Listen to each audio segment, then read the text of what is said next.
Se você acha que design é só criar coisas bonitas, você vai se frustrar. Mas calma, esse vídeo aqui não é para te desanimar, esse vídeo é para te poupar tempo, te fazer ir no caminho correto desde sempre. Eu sei que o mundo do design ele traz pra gente uma ideia de liberdade, e essa liberdade nem sempre pode ser verdade. Nem sempre você vai lidar com isso desde o início, e nem sempre você vai lidar com isso durante a sua carreira inteira. Tudo depende de como você vai fazer e do que você vai ser no design. Segundo ponto, você vai fazer o que você ama. Faça o que você ama e você jamais trabalhará na vida. Eu gosto de ter opinião completamente contrária às opiniões populares, na maioria dos casos. Porque a gente sabe que nem todas as vidas são iguais, nem todas as cabeças pensam da mesma forma, então é necessário que a gente trilhe a nossa forma de pensar sobre determinados assuntos. Tem coisa que é óbvio, é claro, e não vai mudar. Tem coisa que é subjetiva e que a gente não pode levar como regra assim de forma tão direta. Terceiro ponto, você vai ganhar muito bem criando coisas bonitas. Não é sempre assim, não vai ser desde o início e pode ser que nunca aconteça. Eu acho que o primeiro ponto que a gente precisa conversar sobre ser designer, sobre entrar no design, é que você vai lidar com diversas pressões. Hoje a gente vive em um mundo onde muitas informações chegam até a gente, muitas coisas são faladas pra gente, até mesmo por quem não passou por aquele processo, por quem não vivenciou aquele processo. É por isso que eu deixei para criar esse canal, justamente depois de estar dando certo no design. E essa quantidade de informações, ela cria em você uma pressão que você não teria em outros trabalhos, que você provavelmente seria orientado a tomar a decisão correta. Muitas vezes você pode deixar essa pressão de lado quando você está fora do trabalho. O que é diferente dentro do design se você começa, de fato, assim, eu não tô nem falando de ser funcionário como design, porque eu não cogito ser funcionário como design. Para mim isso não faz sentido, tá? Mas é uma opinião minha, é na minha vida, não sei se faz sentido para você, mas eu vou falar conforme a minha forma de pensar. E essa pressão, ela também se aplica quando você precisa tomar decisões, e você precisa tomar decisões o tempo inteiro. Será que eu vou para o Instagram? Será que eu vou de porta em porta vender meu design? Será que eu faço esse portfólio? Será que eu faço esse tipo de projeto? Será que eu vou para esse nicho? Será que eu estudo esse curso? Será que você vai tomar decisões o tempo inteiro? E isso gera pressão, porque a sua vida está passando. Dependendo do tempo que você entra no design, o tempo da sua vida, se é 16, se é 25, se é 30 anos, você vai passar por uma certa pressão. E é muito natural que pela nossa geração anterior, nós não sejamos estimulados a entrar no design porque não é uma profissão, não é uma profissão tão comum. É uma profissão relativamente nova, apesar de estar aí há muito, muito tempo. Mas principalmente no Brasil a gente é bebê tanto em termos de design quanto em termos de marketing. Então, por não ser uma profissão tão tradicional, a gente não vai ter esse estímulo desde sempre, desde cedo. Isso vai fazer com que possivelmente você tome essa decisão ou tarde ou não tome essa decisão. Quando você toma essa decisão cedo, você provavelmente vai ser um profissional irresponsável. Quando você não entrou ainda no mercado de trabalho, não participou de outros meios profissionais, não fez parte de uma corporação, não entendeu ainda o que é responsabilidade, muito dificilmente você vai conseguir entregar seus projetos no prazo, entregar tudo que você precisa entregar ou até mesmo entregar. Então, hoje eu percebo que é um grande problema no design as pessoas simplesmente não entregarem o projeto que foi pago. E é engraçado como você sai na frente se você entrega o seu projeto. Olha que absurdo, você sai na frente se você entrega o seu projeto. Não precisa ser o melhor projeto do mundo. Se você entrega o seu projeto, você sai na frente. É claro que eu não estou falando dos grandes designers do Brasil. Não, eu tô falando para você entrar, para você ter uma vida digna. Não tô falando de você se destacar ser um dos melhores. Para você ser um dos melhores, isso já ficou para trás há muito tempo. Você tem que ter sido responsável, tem que ter sido eficiente desde o começo. Então, não estamos falando de ser um dos melhores, estamos falando de quem entra, a porta de entrada para o design. Então, isso acontece com muita frequência. As pessoas não têm essa responsabilidade para lidar com o dinheiro e o projeto das outras pessoas. Por mais que você execute, é um projeto de outra pessoa. Não são as suas ideias, não são, geralmente, né? Não são suas ideias, não são seus gostos, geralmente. E isso eu acho que se deve a também a gente não ser treinado ou não saber lidar com cobranças que não são feitas por outra pessoa. O fato de a cobrança precisar ser feita por nós mesmos torna isso muito mais difícil, porque você não tem uma cabeça fora da sua cabeça para pensar diferente do que você está pensando no momento. Então, se no momento você está pensando, pô, vou ficar no TikTok aqui, você não tem outra cabeça que está pensando em outra coisa para te falar, te avisar, sai do TikTok e vai trabalhar. Então, isso é algo que provavelmente 95% das pessoas vão lidar com esse problema, que é a autocobrança. Ela precisa existir. Claro, na quantidade correta também. Você também precisa se cobrar de descansar. Mas precisa haver autocobrança para que você se torne uma pessoa responsável. Ninguém vai te cobrar. No máximo, o seu cliente vai te cobrar, mas ele vai começar a te cobrar quando estiver perto do prazo de entrega. Você precisa se organizar com todas as suas datas. Se tem cliente que esquece, ele compra o projeto com você, ele paga e ele esquece você. Ele quer só no dia da entrega. Quer que você entregue o projeto, fale com ele só no dia da entrega. Então, você precisa saber se cobrar. É muito difícil. Talvez você leve muito tempo para aprender isso, mas é algo que vai precisar estar no seu leque de habilidades para você se dar bem no design. E tudo isso combina com o fator de você precisar decidir tudo sozinho. Tudo isso combina com o fator de, às vezes, você lidar com um cliente que é indeciso, um cliente que não sabe ainda o que ele quer no projeto. E você, por ser inexperiente, vai passar por poucas e boas com esse cliente que é indeciso. Então, quando você, desde o começo, não entende como isso funciona, você vai tomar decisões ruins. E é óbvio, você precisa passar por isso assim como todos precisam. E o que eu digo de decisão ruim? Poxa, eu vou fazer um projeto aqui para esse cara, ele é indeciso. Não estipulei uma quantidade de alterações e não estipulei que a gente só pode trabalhar dentro do briefing. Dentro do briefing. Cara, esse cliente vai te dar problema. E você vai fazer as alterações que esse cliente quer, mesmo que seja ruim. Porque você não avisou antes e porque você não pode perder aquele cliente.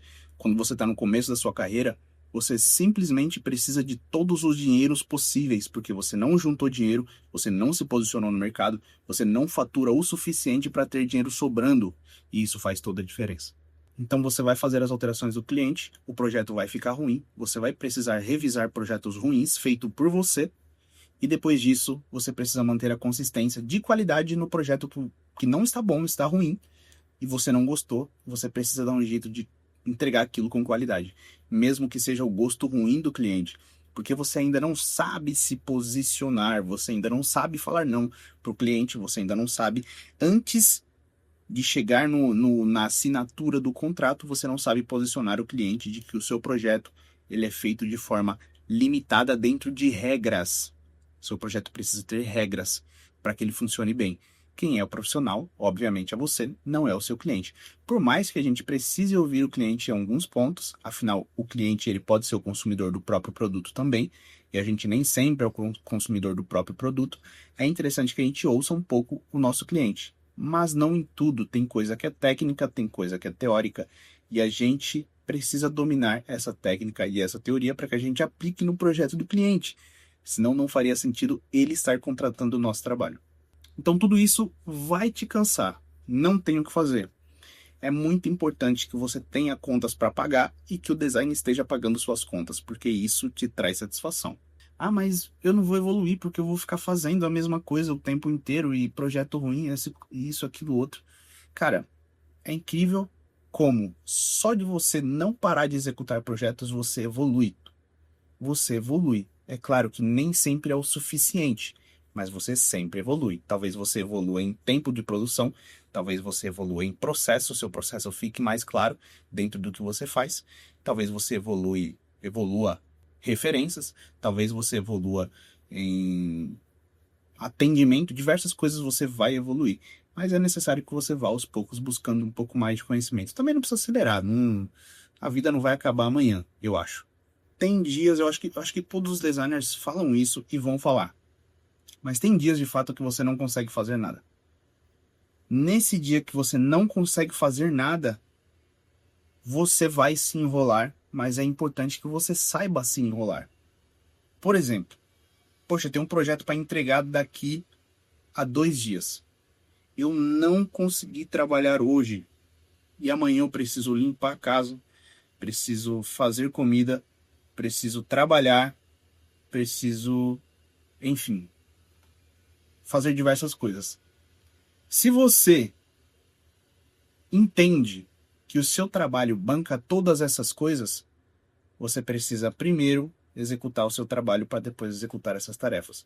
Então, você vai remanejar o seu tempo, as suas tarefas, de forma em que você consiga compensar o seu tempo que você não conseguiu trabalhar. E ele vai acontecer. É natural. Se tem um dia que ele é muito produtivo, você não pode pegar esse dia como referência, porque essa não é a sua média de trabalho. É um dia muito produtivo. Tem dias que eu consigo fazer um trabalho de 10 horas em 5. Tem dias que eu não trabalho nem. Eu não produzo nem 3 horas dentro de 8 horas. Então, eu preciso pegar a média disso e saber avaliar. Isso faz com que a gente não tenha um salário fixo. Isso faz que a gente não tenha um faturamento cravado em todos os meses. Sempre é diferente. Claro, tem uma base ali, principalmente se você tem pessoas trabalhando com você. Tem uma base de faturamento que fica mais fácil de seguir, mas a maior parte do tempo não vai ser assim. E é interessante que você consiga se acostumar, porque esse é um ponto negativo de você trabalhar para você mesmo. E os dias que não são produtivos para você vai te fazer pensar que no mês seguinte você pode faturar 0.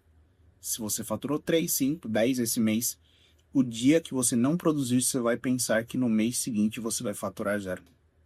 É inacreditável como a nossa mente é o nosso maior inimigo, principalmente porque a gente fica dentro de casa o dia inteiro, trabalhando dentro de um quarto fechado, dentro de um ambiente só. E isso coloca sementes do mal na nossa cabeça. Nós mesmos colocamos sementes do mal na nossa cabeça. Dependendo do nicho, isso vem acompanhado com o fato de você achar que o seu nicho vai morrer no dia seguinte. Eu, por exemplo, trabalho para streamers. Cara, é tão pouca gente que vive de stream que eu acho que vai acabar amanhã. Mas eu já estou há 4 anos fazendo trabalho. 5 anos fazendo trabalho para streamers. Comecei de fato, sério, de verdade, faz 1 ano e 3 meses. Mas eu já estou há 4 anos trabalhando com streamers. E no final desses 4, 5 anos foi onde eu comecei a de fato me dedicar integralmente para isso. E eu vi recentemente que a Virgínia fez live na Twitch e ela pegou 800 mil pessoas. A quantidade de gente que conheceu a Twitch através dela é absurda. E a quantidade de gente que conheceu o mundo das lives através dela também automaticamente vai ser absurdo. Isso faz com que o meu nicho esteja cada vez mais longe de mover. Isso é bom. Mas no dia não produtivo, eu vou pensar justamente o contrário, porque a minha mente me sabota. Natural. Natural. Eu preciso estar com isso na minha mente nos dias bons, para que nos dias ruins eu tenha menos prejuízo, porque prejuízo sempre vai ter.